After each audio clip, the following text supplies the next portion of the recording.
Welcome students. आज के हमारे इस लेक्चर में हम हमारी एक्सरसाइज 3.4 के क्वेश्चन नंबर 2 का फोर्थ पार्ट सोल्व करेंगे। तो आइए देखते हैं इस पार्ट में हमसे क्या पूछा गया है। Meena went to a bank to withdraw 2000 rupees, यानी कि मीना एक बैंक से 2000 रुपीज विड्रॉ करने गई।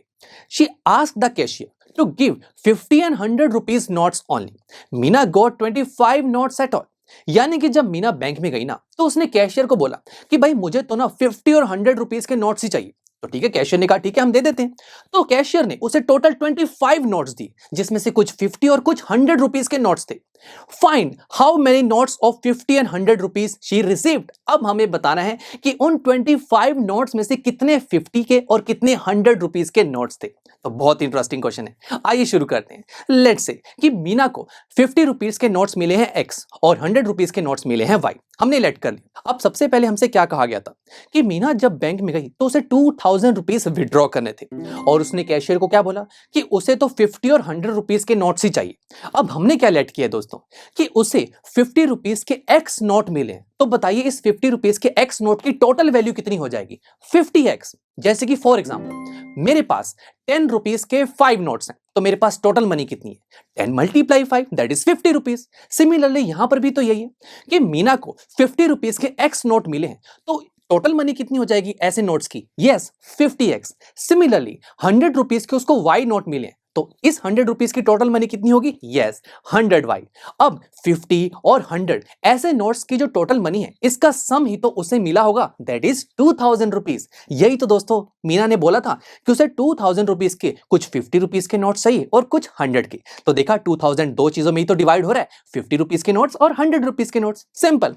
चलिए उसके बाद हमसे एक और चीज भी कही गई थी ना कि उसे टोटल 25 नोट्स मिले। तो ये तो बहुत सही है, हमें माना हुआ है कि 50 रुपीज के एक्स नोट्स हैं और 100 रुपीज के वाई नोट, दोनों का सम हमें गिवन है दैट इज 25। तो सही है, X plus Y is equal to 25। ये हमारे पास एक और इक्वेशन बन गई। तो बस अब हमें इन दोनों पेयर ऑफ लीनियर इक्वेशन को एलिमिनेशन मेथड से सॉल्व करना होगा। फिर हम एक्स और वाई की वैल्यू निकाल लेंगे, जिससे हमें पता लगेगा कि मीना को एग्जैक्टली 50 और 100 रुपीज के कितने कितने नोट्स मिले हैं। तो आइए शुरू करते हैं, दोनों इक्वेशन को एक साथ लिखते हैं। तो अब दोस्तों एलिमिनेशन मेथड में हमारा सबसे पहला काम होता है कि हमें सबसे पहले ये डिसाइड करना है कि हम किस वेरिएबल को एलिमिनेट करना चाहते हैं। तो लेट्स से मैं यहां पर x को एलिमिनेट करना चाहता हूं, अब y को भी एलिमिनेट कर सकते हैं, ये आपकी मर्जी। तो जरा देखिए, एलिमिनेट करना है x को मैंने। अब नेक्स्ट स्टेप ये होता है कि हम जिस वेरिएबल को एलिमिनेट करना चाहते हैं, उस वेरिएबल वाली जो टर्म है वो दोनों इक्वेशन में सेम होनी चाहिए, बिकॉज सेम टर्म से एक दूसरे को कैंसिल आउट कर सकती हैं। तो आइए देखते हैं। फर्स्ट इक्वेशन में x वेरिएबल वाली टर्म है 50x, सेकेंड इक्वेशन में x वेरिएबल वाली टर्म है सिर्फ x। तो ये दोनों सेम नहीं है, मुझे सेम बनाना पड़ेगा।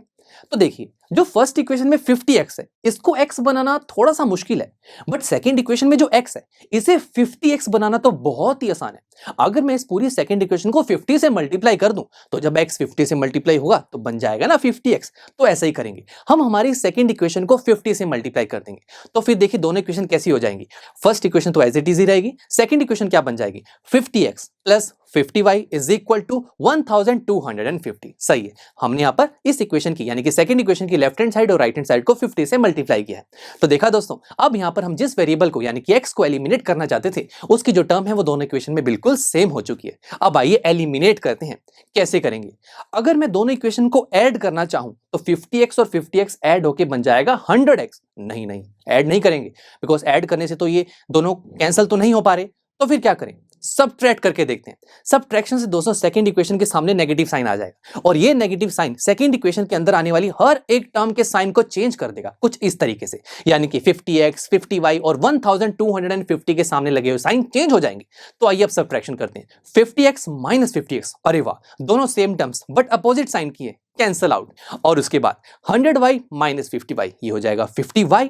एंड लास्ट में 2000 में से जब आप 1250 माइनस करेंगे तो आंसर आएगा 750। तो y की वैल्यू क्या हो जाएगी? यस 750 डिवाइड बाय 50, और जब आप इसे सॉल्व करेंगे तो आंसर आएगा 15।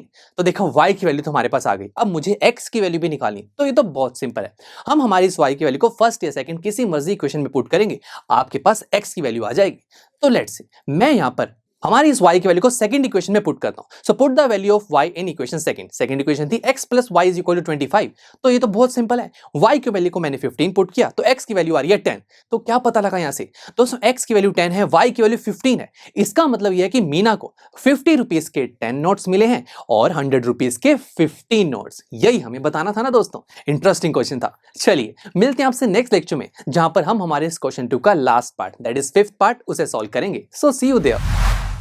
आई एम श्योर स्टूडेंट्स, आपको ये लेक्चर काफी पसंद आया होगा और ऐसे ही मजेदार तरीके से अपने हर एक कॉन्सेप्ट क्लियर करने के लिए डाउनलोड कीजिए पीयू स्टैक ऐप को, जहां पर आपके पास और भी बहुत सारे ऑप्शंस होंगे, जैसे कि back exercise solutions, tip videos, sample papers and much more. So what are you waiting for? Download the app now.